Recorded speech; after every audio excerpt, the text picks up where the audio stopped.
नमस्कार, स्वागत है आपका सत्यहिंदी.com के खास कार्यक्रम सुनिए सच में। मैं हूं नीलू व्यास और इस प्रोग्राम के जरिए आप तक पहुंचाती हूं दिन भर की 5 बड़ी खबरों का विश्लेषण। तो चलिए शुरुआत करते हैं आज की हेडलाइन से। कैराना में आचार संहिता के उल्लंघन और ओपिनियन पोल्स के खिलाफ समाजवादी पार्टी ने की शिकायत। बीजेपी ने कराई पाकिस्तान की एंट्री, कहा अखिलेश नहीं मानते उसे नंबर 1 दुश्मन। यूपी पुलिस फिर घेरे में, लखीमपुर में नाबालिग की मौत करने का आरोप। पंजाब में बयान पर घिरे सिद्धू के सलाहकार मुस्तफा, केस दर्ज। और ठाकरे बोले बीजेपी से गठबंधन 25 साल की बर्बादी, बीजेपी ने किया पलटवार। तो चलिए शुरुआत करते हैं हमारी आज की पहली बड़ी खबर से और ये खबर जुड़ी हुई है कैराना के अमित शाह के दौरे से जुड़ी हुई। जी हाँ, अमित शाह अभी कैराना के दौरे पर थे, जहां पर हमने देखा कि खुलकर जो कोरोना के प्रोटोकॉल्स हैं और जो कोविड नियमों की जो धज्जियां थी वो किस तरीके से उड़ी। क्योंकि तमाम जो तस्वीरें सोशल मीडिया पर वायरल हुई उसमें देखा कि गृह मंत्री अमित शाह न उन्होंने मास्क पहना है, न सोशल डिस्टेंसिंग का पालन किया है, उल्टा घर घर जाकर पैम्फलेट्स बांट रहे हैं, मिठाई बांट रहे हैं। और जो चुनाव आयोग ने 10 लोगों की संख्या सीमित की थी कि डोर टू डोर कैंपेन में आप 10 लोगों के साथ से ज्यादा लोगों के साथ आप प्रचार नहीं कर सकते, तो 10 से ज्यादा लोग अमित शाह के साथ दिखे, कम से कम उन तस्वीरों में दिखे। तो इसको लेकर समाजवादी पार्टी ने चुनाव आयोग से शिकायत किया है और इन चीजों को लेकर तमाम लोग इस बात के लिए कह रहे हैं कि अगर भूपेश बघेल जो छत्तीसगढ़ के मुख्यमंत्री हैं, वो अभी हाल में जब नोएडा में प्रचार के लिए उतरे थे तो उनके खिलाफ एफआईआर दर्ज हो गई। उधर पंजाब में भगवंत मान के खिलाफ चुनाव आयोग ने एक नोटिस भेजा है। समाजवादी पार्टी को भी एक अलर्ट वार्निंग दी गई थी। तो आखिर चुनाव आयोग अमित शाह से क्या डरता है या अमित शाह के खिलाफ कोई कार्रवाई करने का मूड ऐसा लग रहा है कि चुनाव आयोग का नहीं है। इसको लेकर तमाम सवाल इस समय खड़े हैं कि आखिर कोरोना प्रोटोकॉल की धज्जियां उड़ाने के बावजूद क्या वजह है कि चुनाव आयोग अमित शाह के खिलाफ कोई कार्रवाई नहीं कर सकता।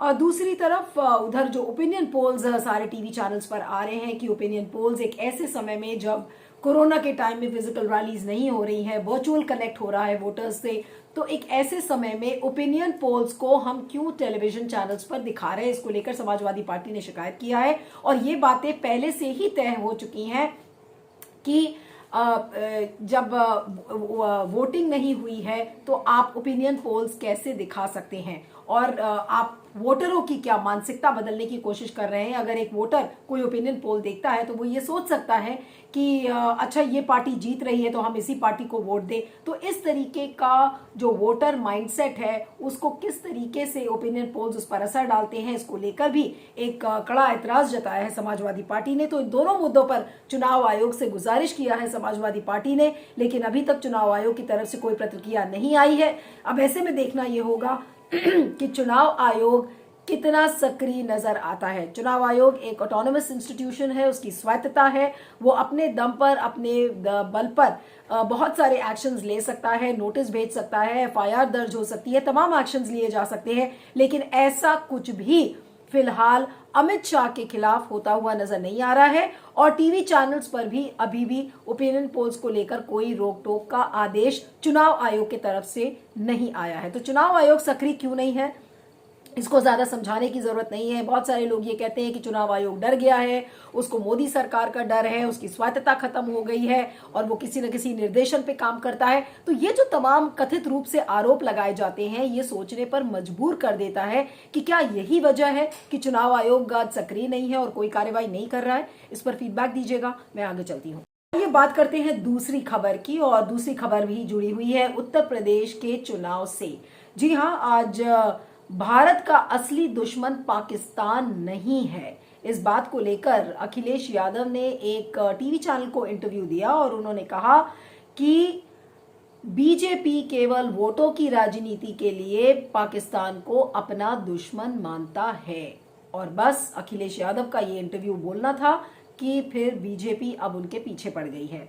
अभी तक जिन्ना को लेकर बीजेपी जिन्ना वाले बयान पर अखिलेश यादव को खींचती थी और अब पाकिस्तान प्रेमी उन्हें बताया जा रहा है बीजेपी के जरिए। आज संबित पात्रा जो बीजेपी के राष्ट्रीय प्रवक्ता हैं वो आज लखनऊ में पहुंचे थे, उन्होंने प्रेस कॉन्फ्रेंस किया और फिर उन्होंने एक अच्छा खासा पलटवार अखिलेश यादव पर किया। उन्होंने क्या कहा, उन्होंने कहा कि आज याकूब मेनन जिंदा होता और याकूब मेनन फांसी पर चढ़ गया था, अगर वो जिंदा होता तो अखिलेश यादव उसे भी टिकट दे देते। इसके अलावा उन्होंने ये कहा कि कसाब को अखिलेश यादव अगर बस चलता तो स्टार प्रचारक बना देते, क्योंकि वो इतने बड़े पाकिस्तान प्रेमी हैं।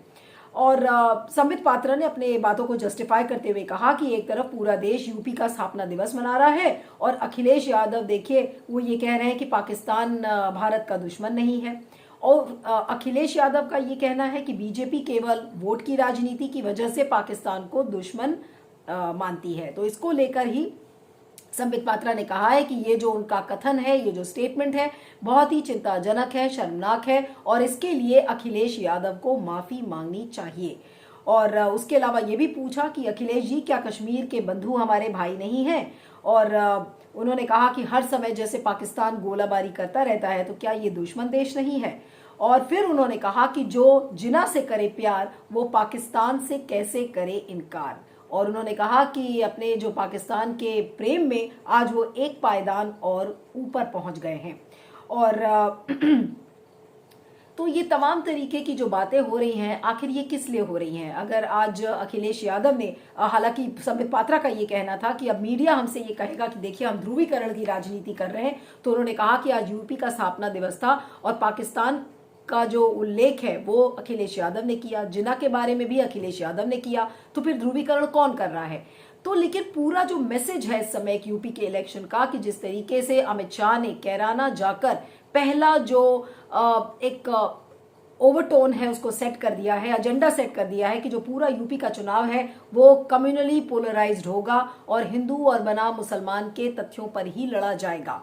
और आज दूसरी चीज जो अखिलेश यादव ने कही है कि अपने इंटरव्यू में इस बात को कहा है कि पाकिस्तान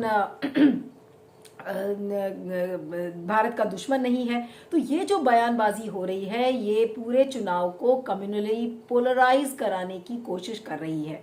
और अब ऐसे में चुनाव आयोग इस पर कोई संज्ञान लेता है या नहीं लेता है, लेकिन फिलहाल एक बड़ी हेडलाइन आज पूरे देश में जरूर मिल गई है कि जो जिना से करे प्यार वो पाकिस्तान से कैसे करे इनकार। तो अब बार बार समाजवादी पार्टी को बीजेपी इसी बात पर घेरने की कोशिश करेगी कि देखिए यही वजह है कि जो हम बार बार कहते हैं कि ये पाकिस्तान से प्यार करते हैं, पाकिस्तान प्रेमी हैं। तो इसको लेकर आज फिर से हिंदू बनाम मुसलमान करने की कोशिश की जा रही है इस पूरे उत्तर प्रदेश के चुनाव को। लेकिन जनता क्या इतनी मूर्ख है? जनता क्या भूल चुकी है कि यूपी में किस तरीके से कोविड का कुप्रबंधन था, लोगों के पास नौकरियां नहीं है, गंगा में लाशें बह रही थी, लखीमपुर खेरी में किस तरीके से किसानों को रौंदा गया, ये सारी चीजें यूपी की जनता अभी भूली नहीं है। तो ऐसे में भले ही हिंदू बनाम मुसलमान लड़ाई की जाए, वोटर कंसोलिडेशन करने की ये तमाम पार्टीज कोशिश करें, लेकिन जनता क्या इन्हें बख्शेगी? इस पर फीडबैक दीजिएगा। मैं आगे चलती हूँ। अगली खबर में बात करते हैं उत्तर प्रदेश पुलिस की। हमेशा से उत्तर प्रदेश की जो पुलिस है उनके बारे में कथित रूप से यही कहा जाता है कि वो बिल्कुल एक गिरोह की तरह काम करते हैं, गुंडों का गिरोह जैसे काम करता है उस तरीके से काम करते हैं। चाहे वो कासगंज की घटना हो जिसमें कस्टडी में एक लड़के को मारा गया था, मोहम्मद अल्ताफ को, 22 साल का मोहम्मद अल्ताफ था, और जिसके लिए ये कहा जा रहा था कि उसने खुदकुशी कर ली अपने आप को एक नल की टोटी में बांधकर। उसके बाद अरुण वाल्मीकि का मामला सामने आया, कस्टोडियल डेथ का। और अब एक मामला और सामने आया है और ये 17 साल का एक लड़का है, एक नवयुवक, जिसको कि ये उसके ऊपर ये शक था कि उसने शायद एक मोबाइल फोन चुराया है। और ये 17 जनवरी की घटना है कि इस लड़के के बारे में ये कहा गया कि इसने अपने एक कजन ब्रदर का, यानी कि अपने चाचा के भाई का फोन शायद चुरा लिया था। तो इसके जो चाचा थे इस लड़के के, उन्होंने जाकर पुलिस में कंप्लेन की। पुलिस आई, उस लड़के को लेकर गई, उसकी माँ भी उसके साथ साथ गई, लेकिन उनकी माँ को पुलिस थाने से वापस भेज दिया गया और थोड़ी देर बाद उनका फोन आया कि आकर आप अपने बच्चे को लेकर जाइए। लेकिन जब बच्चे को लाया गया तो देखा गया कि उसके बदन पर, उसके शरीर पर बहुत सारे मार पिटाई के निशान थे। और एक वीडियो भी वायरल हुआ है जिसमें कि इस लड़के की, जो 17 साल का लड़का है जो कि मारा गया है, उसकी माँ ने दिखाया है एक सीनियर पुलिस ऑफिसर को कि देखिए किस बुरी तरह से बेरहमी से पुलिस ने उस लड़के को पीटा है।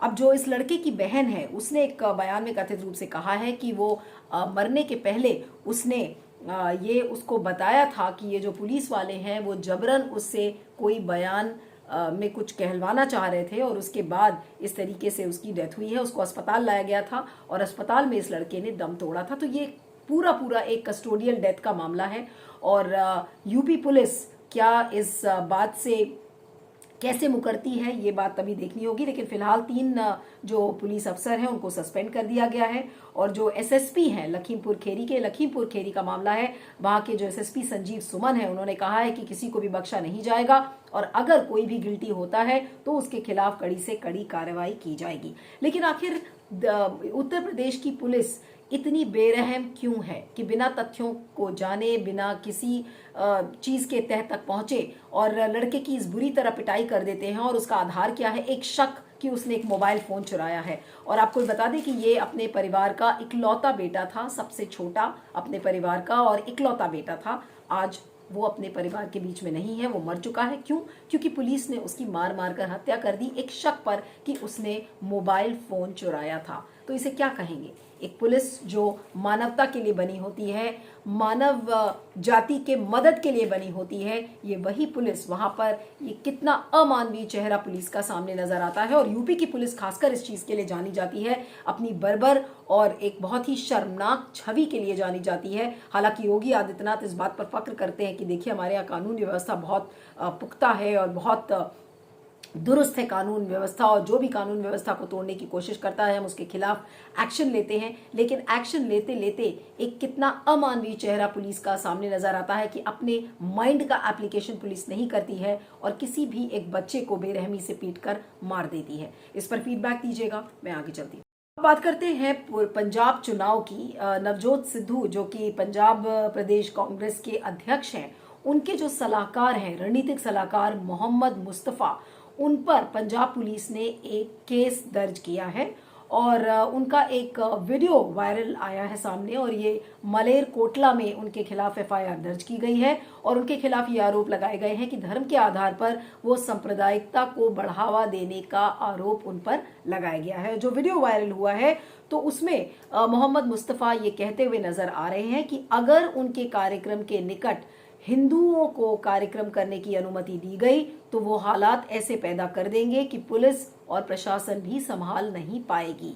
अब आपको बता दें कि मोहम्मद मुस्तफा की जो पत्नी है रजिया सुल्ताना, वो पंजाब सरकार में मंत्री हैं। तो उन्हीं के लिए प्रचार कर रहे थे मोहम्मद मुस्तफा और प्रचार करते करते वो एक विवाद में फंस गए हैं, जिसकी वजह से प्रदेश अध्यक्ष नवजोत सिद्धू के ऊपर भी लोग सवाल खड़े करेंगे कि ये आपके रणनीतिक सलाहकार हैं और किस तरीके की बयानबाजी कर रहे हैं, और वो भी एक ऐसी पार्टी में है जो पार्टी सांप्रदायिकता के लिए नहीं बल्कि सेक्युलर होने का दावा करती है, धर्मनिरपेक्ष होने का दावा करती है। और ऐसे में इस तरीके के बयान कैसे कोई दे सकता है? तो नवजोत सिद्धू के ऊपर भी यहाँ पर उंगलियां उठ रही हैं। साथ में मोहम्मद मुस्तफा ने अपनी पत्नी के लिए जो कि प्रत्याशी हैं उनके लिए भी मुसीबत खड़ी कर दी है। और ये पहली बार नहीं है, वो मोहम्मद मुस्तफा विवाद के घेरे में पहले भी रह चुके हैं और जिस समय उन्होंने जब सिद्धू बहुत सारे विवादों में घिरे हुए थे तो मोहम्मद मुस्तफा के कुछ बयान भी सामने उस समय आए थे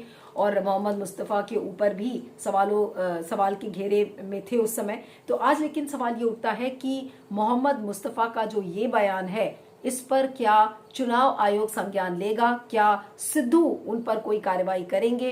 ये सारी बातें अभी देखने वाली हैं। लेकिन जिस तरीके से धर्म के आधार पर जो सांप्रदायिकता को बढ़ावा देने का उन पर आरोप लगाया गया है और उन पर केस दर्ज किया गया है, तो अब देखना यह होगा कि चुनाव आयोग उन पर क्या कार्रवाई करता है। हालांकि वो डायरेक्ट प्रत्याशी नहीं है, उनकी पत्नी है प्रत्याशी जिनके लिए वो प्रचार कर रहे थे, लेकिन सवालों के घेरे में उन्होंने अपनी पत्नी को भी इससे डाल दिया है। लेकिन उससे ज्यादा जवाबदेही इस समय सिद्धू की है, क्योंकि जो सिद्धू बनाम चन्नी की लड़ाई है, तो चन्नी का जो कैंप है, चरणजीत सिंह चन्नी का कैंप, वो बार बार यही कहेगा कि देखिए कैसे गैर जिम्मेदार लोग नवजोत सिद्धू के कैंप में बने हुए हैं। वही नवजोत सिद्धू जो कि पंजाब के मुख्यमंत्री बनने का सपना देख रहे हैं और उनके रणनीतिक सलाहकार ऐसे गैर जिम्मेदाराना बयान देते हैं और वो भी सांप्रदायिकता को बढ़ाने के लिए। तो तमाम सवालों के घेरों में इस समय वो बने हुए हैं। इस पर फीडबैक दीजिएगा, मैं आगे चलती हूँ।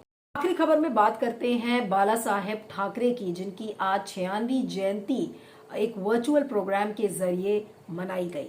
उस जयंती का तो महत्व था ही, लेकिन उद्धव ठाकरे जो महाराष्ट्र के मुख्यमंत्री हैं, उन्होंने क्या कुछ कहा इस मौके पर, वो उससे ज्यादा महत्वपूर्ण बना।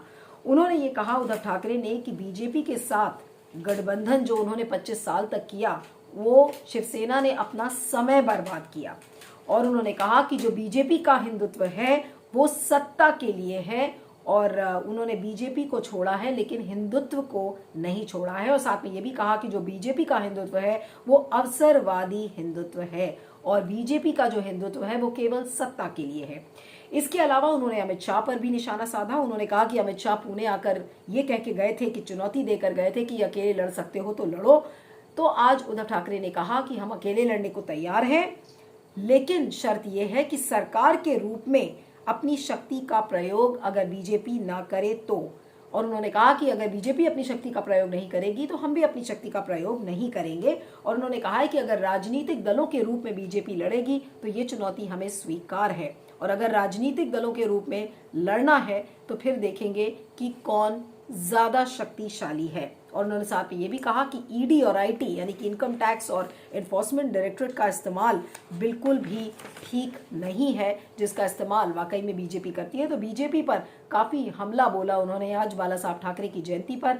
और उन्होंने साथ में ये भी कहा कि बीजेपी की जो पॉलिसी है वो यूज एंड थ्रो की पॉलिसी है और यही उसका सिद्धांत है। उन्होंने कहा कि एक समय था जब बीजेपी के जो कैंडिडेट्स थे उनकी जमानत जब्त हो जाती थी। उसके बाद उन्होंने कहा कि बीजेपी ने शिवसेना से गठबंधन किया, ममता बनर्जी से हाथ मिलाया, फिर अटल बिहारी वाजपेयी की सरकार बनाई, लेकिन आज वही बीजेपी सरकार है जो बहुत ही अवसरवादी हो गई है। तो एक गहरा प्रहार उन्होंने बीजेपी पर किया और बाला साहब ठाकरे की जयंती पर उन्होंने दोनों काम कर दिए। बीजेपी को तो उनकी औकात बताई कि बीजेपी को वो अब क्या समझते हैं, बीजेपी के साथ गठबंधन कितनी बड़ी शिवसेना की गलती थी उन्होंने ये भी बताया। साथ में हिंदुत्व की परिभाषा भी उन्होंने एक नए तरीके से बता दी कि जो बीजेपी का हिंदुत्व है वो अवसरवादी हिंदुत्व है, वो केवल सत्ता के लिए है, यानी कि हिंदुओं के भले के लिए नहीं है। लेकिन जो शिवसेना का हिंदुत्व है वो लोगों के भले के लिए है, हिंदू समुदाय के भले के लिए है। तो आज ये दोनों मैसेजेस आज शिवसेना ने देने की कोशिश की है। इस पर फीडबैक दीजिएगा। सुनिए सच की 5 बड़ी खबरों में इतना ही। आप मुझे ट्विटर पर फॉलो कर सकते हैं, मेरा ट्विटर हैंडल है @neelu317। आप देखते रहिएगा सुनिए सच और बने रहिएगा सत्य हिंदी पर। Thank you so much. सत्य हिंदी का ऐप डाउनलोड करें गूगल प्ले स्टोर पर।